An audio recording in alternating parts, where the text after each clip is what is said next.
तो चलिए शुरुआत करते हैं और सबसे पहले बात कांग्रेस में प्रेशर पॉलिटिक्स की। क्या कांग्रेस में सब कुछ ठीक ठाक है या चुनाव के बाद पार्टी में शामिल होने वाला समूह सियासी चाहत में प्रदेश नेतृत्व पर दबाव बना रहा है? टिकट को लेकर आशंकित है। बहुजन समाज पार्टी से आए विधायक अशोक गहलोत सरकार से मंत्री राजेंद्र गुढ़ा ने अपनी नाराजगी जताई है और साथ ही साथ गुढ़ा ने कहा कि आगे टिकट मिलेगा या नहीं ये भरोसा नहीं। सरकार पर वादे पूरे नहीं करने के आरोप गुढ़ा ने लगाए हैं। उन्होंने कहा कि अगर कमिटमेंट नहीं हुआ पूरा तो सोचना पड़ेगा।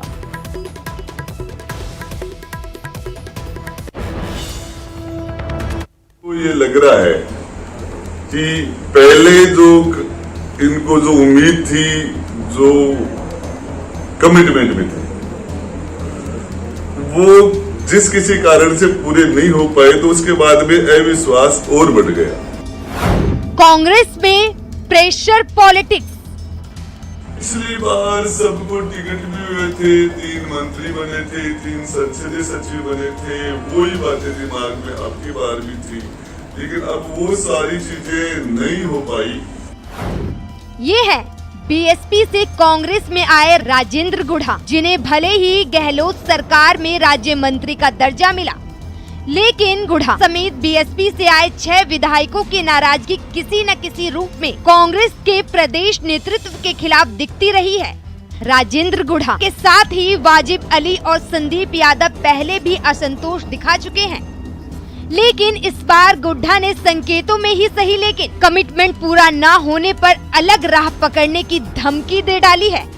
कांग्रेस की टिकट को लेकर भी अब कॉन्फिडेंस साथी विधायकों का कम हो रहा है। उसमें इन्होंने ये कहा था कि हम दिल्ली में आपकी बातचीत करा देंगे बड़े नेताओं से, हमारे ऑल इंडिया के अध्यक्ष सोनिया जी से, राहुल जी से। अभी तक वो बात भी नहीं हुई।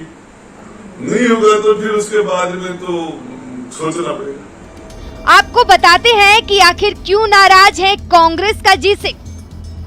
आरोप है कि गहलोत सरकार ने उनसे किया कमिटमेंट पूरा नहीं किया, तो सोनिया राहुल से मुलाकात कराने का वादा पूरा नहीं हुआ। मंत्रियों का व्यवहार भी नाराजगी का कारण हो सकता है। हालांकि प्रेशर पॉलिटिक्स भी हो सकता है, क्योंकि पिछली बार 3 बने थे मंत्री और 3 संसदीय सचिव। इस बार अब तक नहीं मिला कोई पद, वहीं इस बार टिकट भी नहीं मिलने की है आशंका। ये तो है कांग्रेस का अंदरूनी संकट, लेकिन इस बार बीजेपी भी कमेंट करने में पीछे नहीं रही। बीजेपी के प्रदेश अध्यक्ष सतीश पूनिया ने भी इस बहाने कांग्रेस पर निशाना साधा है। कांग्रेस पार्टी का इतिहास है कि 55 वर्षों में उसने केवल उनके साथ नहीं, देश की जनता के साथ भी कोई कमिटमेंट किया वो पूरा नहीं किया। इसलिए उनको पता नहीं क्या खुशबू आ रही थी उन लोगों में, क्योंकि न तो विचार के नाते उनके बयान अक्सर मैं सुनता हूँ, न व्यवहार के नाते कांग्रेस पार्टी राजनीतिक तौर पर भी और सामाजिक तौर पर किसी वर्ग का और व्यक्ति का भला नहीं कर सकती। दरअसल 2018 के विधानसभा चुनाव में बीएसपी ने 6 सीट जीती थी। बाद में ये सभी विधायक कांग्रेस में शामिल हो गए। हालांकि इनके विलय का मुद्दा अभी भी कोर्ट में चल रहा है, लेकिन ये सभी विधायक गहलोत सरकार के लिए संकट मोचक की भूमिका में रहे हैं। अब जब विधानसभा के चुनाव आने वाले हैं, तो एक एक कर इनकी नाराजगी भी सामने आ रही है। Bureau report, news 18 network, Jaipur.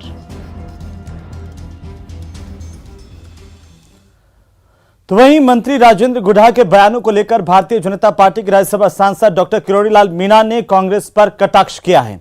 Doctor Kirori Lal Meena ने कहा कि विधायकों के साथ काफी वादे किए गए, लेकिन उन पर अमल नहीं किया गया। इससे उनका दर्द बार बार झलक जाता है। क्या कुछ कहा है डॉक्टर किरोड़ी लाल मीणा ने, आप भी देखिए। सर, बसपा से जो विधायक कांग्रेस पार्टी में शामिल हुए थे, उनका रोष एक बार फिर से सामने आया है। विधायक मंत्री राजेंद्र गुढ़ा कह रहे हैं कि जो कमिटमेंट हमारे साथ हुए थे वो आखिरकार धरातल पर नहीं उतर पाए हैं, और 3 मंत्री पहले हमारे थे पिछले कार्यकाल में जब हम लोग बसपा से कांग्रेस में शामिल हुए, जब 3 मंत्री और 3 संसदीय सचिव थे, लेकिन इस बार ऐसा नहीं हो पाया। वो राजेंद्र जी गुढ़ा 6 MLAs में ज़्यादातर मेरे संपर्क में रहते हैं। उनका दर्द बरकरार मैं महसूस करता हूँ, लेकिन दर्द का जब बदला लेने का मौका आता है, जब वो चूक जाते हैं, वो गहलोत साहब की जादूगरी के चक्कर में फंस जाते हैं। और ये अन्याय है। उनके साथ वादा तो गहलोत साहब ने घने सारे किए हैं, वादा निभाना चाहिए। जिससे वादा किया है ये मैं गहलोत साहब को सलाह दूंगा, निवेदन भी करूंगा, क्योंकि 6 लोगों का दर्द तो बहुत बड़ा दर्द है। उस दर्द का समाधान गहलोत साहब को करना चाहिए। मंत्री राजेंद्र गुड़ा सर ये भी कह रहे हैं कि जो कमिटमेंट हुए थे उनका धरातल पर उतरेंगे, इस बात का कोई आश्वासन नहीं है। सबसे बड़ा कमिटमेंट किया गया था कि 2023 में कांग्रेस का सिंबल दिया जाएगा और राहुल गांधी सोनिया गांधी से मिलवाया जाएगा, लेकिन ऐसा अब तक कुछ नजर नहीं आता उन लोगों को। मिलाएंगे साथ गहलोत साहब। अभी तो राहुल गांधी सोनिया गांधी खुद ही दिल्ली की सड़कों पर चक्कर निकाल रहे हैं। ईडी नाम का भूत पीछे लग गया, उसी से पीछा नहीं छूट रहा। एक बार उससे पीछा छूटे जब, शायद गहलोत साहब जरूर उनको मिलाएंगे और मिलाना चाहिए। कमिटमेंट किया तो उसको पूरा करना चाहिए। सर कमिटमेंट पूरा होना चाहिए। वो जिस स्वार्थ से आए थे, कुछ विधायकों को तो मंत्री बनाया गया लेकिन अधिकांश को नहीं बनाया गया। आप क्या कहना चाहेंगे उनको, मुख्यमंत्री को क्या कहना चाहेंगे, और उनकी जो डिमांड है कितनी जायज है? देखो, डिमांड बहुत ज़्यादा है, अपेक्षा लोगों की बहुत ज़्यादा है, और गहलोत साहब के पास देने को बहुत कम है, क्योंकि सबको मीठी मीठी गोली देते रहे। वो मीठी गोली से काम नहीं चलने वाला। जो आपने कहा है वो देना चाहिए। कैमरा पर्सन जगदीश उप्रेती के साथ लखवीर सिंह शेखावत, न्यूज 18 दिल्ली। तो वहीं नेशनल हेराल्ड मामले में सोनिया गांधी से ईडी की पूछताछ को लेकर कांग्रेस ने सत्याग्रह कर विरोध प्रदर्शन किया है। पीसीसी चीफ गोविंद सिंह डोटासरा समेत दूसरे नेताओं ने राहुल गांधी समेत तमाम नेताओं को हिरासत में लेने पर विरोध भी जताया। तो साथ ही कांग्रेस के देशव्यापी प्रदर्शन पर भारतीय जनता पार्टी के प्रदेशाध्यक्ष सतीश पूनिया ने जमकर हमला बोला। सोनिया गांधी और राहुल गांधी को राजनीतिक साजिश के तहत गलत मामले में परेशान किया जा रहा है। लोकसभा में हमारे सांसदों की आवाज़ को दबाया जा रहा है। देश में जो केंद्र की संस्थाएं हैं जिनका एक वो नाम होता था, उनका दुरुपयोग किया जा रहा है। ईडी, इनकम टैक्स, सीबीआई का दुरुपयोग किया जा रहा है। उनको सबको लगता है कि आने वाले टाइम में उनके यहाँ भी ईडी के छापे पड़ सकते हैं, इसलिए चोर पहले से अपनी पाड़ बांधता है। उनको, कांग्रेस पार्टी को, कांग्रेस के नेताओं को चाहिए कि संवैधानिक संस्थाओं का सम्मान करना चाहिए। चलिए आगे बढ़ेंगे। जयपुर में मल्टीटास्क स्टाफ यानी कि एमटीएस भर्ती परीक्षा में फर्जीवाड़ा सामने आया है, जिसमें शिवदासपुरा थाना पुलिस ने महवा से निर्दलीय विधायक ओम प्रकाश हुडला के छोटे भाई हरिओम मीणा और फर्जी अभ्यर्थी ऋषि कुमार को गिरफ्तार किया है। प्रारंभिक पूछताछ में फर्जी अभ्यर्थी ऋषि कुमार ने खुलासा किया कि वो जयपुर में रहने वाले हरिओम मीणा के कहने पर ही उमेश कुमार की जगह पर एसएससी एमटीएस की परीक्षा देने के लिए आया था। पेपर देते वक्त परमिशन लेटर और आरोपी के फोटो का मिलान नहीं हुआ। सूचना के आधार पर पुलिस ने दोनों आरोपियों को गिरफ्तार किया। एसएससी एमटीएस भर्ती परीक्षा एसएससी की ओर से आयोजित की जाती है और इसकी सोमवार को परीक्षा थी। चतुर्थ श्रेणी कर्मचारियों के पदों के लिए आयोजित इस परीक्षा का केंद्र सीतापुरा में एक निजी कॉलेज में था, जहां पर फर्जीवाड़ा पकड़ा गया है। साथ एक हरिओम नाम के व्यक्ति को भी पकड़ा है, जो उमेश का मीडिएटर है, जो उमेश के स्थान पर इस ऋषि को बैठाने में जिसका सहयोग रहा है। तो ये इस संबंध में थाना शिवदासपुरा पर मुकदमा नंबर 463 दर्ज हुआ है। 420, 467, 468, 71 आईपीसी में इन दोनों को हमने अरेस्ट कर लिया है।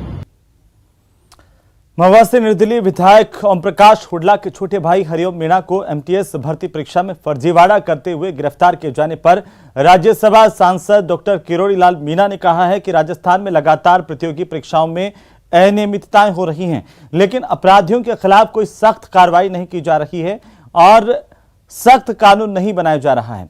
विधायक ओम प्रकाश हुडला की सत्ता में साझेदारी है और ऐसे में आशंका है कि उनके भाई को बचाया जाएगा। एमटीएस भर्ती परीक्षा में विधायक ओम प्रकाश हुडला के भाई हरिओम मीणा को मुख्य आरोपी माना है। इस पर खास बातचीत करेंगे। हमारे साथ हैं राज्यसभा सांसद किरोड़ी लाल मीणा साहब। सर, राजस्थान में क्या हो रहा है? रीट, आरएस परीक्षा और अब एमटीएस भर्ती परीक्षा में विधायक के भाई को मुख्य आरोपी माना गया और गिरफ्तारी हुई है। देखो, ये अपने राजस्थान में एक परंपरा पड़ गई है, बन गई है कि हर पेपर तो लीक होता है और हर परीक्षा में डमी कैंडिडेट बैठते हैं, जिसका उदाहरण ये अभी जो आप बता रहे हो माननीय विधायक के भाई का।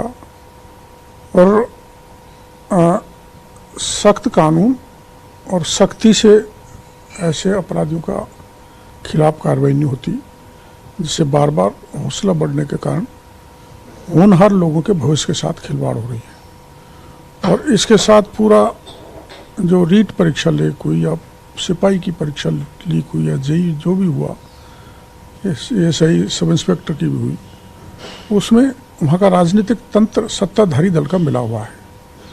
इसलिए मैंने रीट की जांच सीबीआई से कराने की मांग की थी। सरकार ने डीपी जारौली को रीट में बर्खास्त तो कर दिया, लेकिन उनको क्लीन चिट भी इसलिए दे दी कि उन्होंने ये कहा था कि इसमें बड़े राजनेताओं के हाथ हैं। जब माध्यमिक शिक्षा बोर्ड का व्यक्ति ये कह रहा है कि बड़े राजनेताओं के हाथ हैं और दूसरी तरफ एसओजी इसको क्लीन चिट दे रही है, ऐसे ही हसर इसका होगा एमएलए साहब के भाई का, क्योंकि उनके सत्ता में साझेदारी है। और मैं चाहूँगा कि राजस्थान की पुलिस और गहलोत साहब कम से कम ऐसे प्रकरणों को नहीं दबने दें और इनकी इसके हाथ दूर दूर तक जाएंगे, क्योंकि हमारे इलाके में कुछ ऐसे बच्चे हैं जिनमें ये प्रमुख रूप से है, ये हर तरह के पेपर लीक कराते हैं, डमी कैंडिडेट बैठाते हैं, बड़े पैमाने पर पैसे कमाते हैं और बड़ा खेल हमारे ईस्टर्न राजस्थान के जिलों में बेरोजगारों के साथ लूट का खेल चल रहा है, जिसको राजनीतिक संरक्षण प्राप्त है। इसका बड़ा ऑपरेशन गहलोत साहब को करना चाहिए। कैमरा पर्सन जगदीश उप्रेती के साथ लखवीर सिंह शेखावत, न्यूज़ 18 दिल्ली। तो चलिए आगे बढ़ेंगे। कन्हैयालाल की निर्मम हत्या के मामले को लेकर के गिरफ्तार 8वें आरोपी मोहम्मद जावेद को एनआईए कोर्ट ने न्यायिक हिरासत में जेल भेज दिया है। एनआईए की रिमांड अवधि पूरी होने पर आरोपी को कोर्ट में आज पेश किया गया था। वहीं सुनवाई के दौरान एनआईए ने आरोपी से और पूछताछ करने की जरूरत नहीं बताई। इसके बाद जज रविंद्र कुमार ने आरोपी को न्यायिक हिरासत में भेजने के आदेश दिए। हालांकि आरोपी की पेशी के दौरान अदालत परिसर में पहले जितनी सुरक्षा व्यवस्था नहीं थी।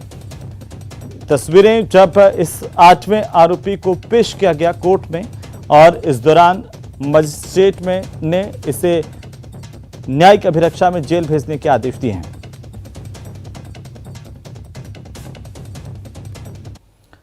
तो चलिए आगे बढ़ेंगे और इसी बीच बड़ी खबर राजधानी जयपुर के नाहरगढ़ बायोलॉजिकल पार्क से, जहां पर इस पार्क में बड़ी लापरवाही सामने आई है। 2 दिन बीत चुके हैं लेकिन शेरनी सृष्टि का कोई सुराग नहीं मिल पाया है। सृष्टि को खोजने में वन विभाग नाकाम रहा है। तो तलाश में वन विभाग की टीम जुटी हुई है, 6 गाड़ियां। ज्यादा जानकारी के साथ है अरबाज अहमद हमारे सहयोगी फोन लाइन पर। अरबाज, क्या अपडेट है? अभी तक सृष्टि नहीं मिली।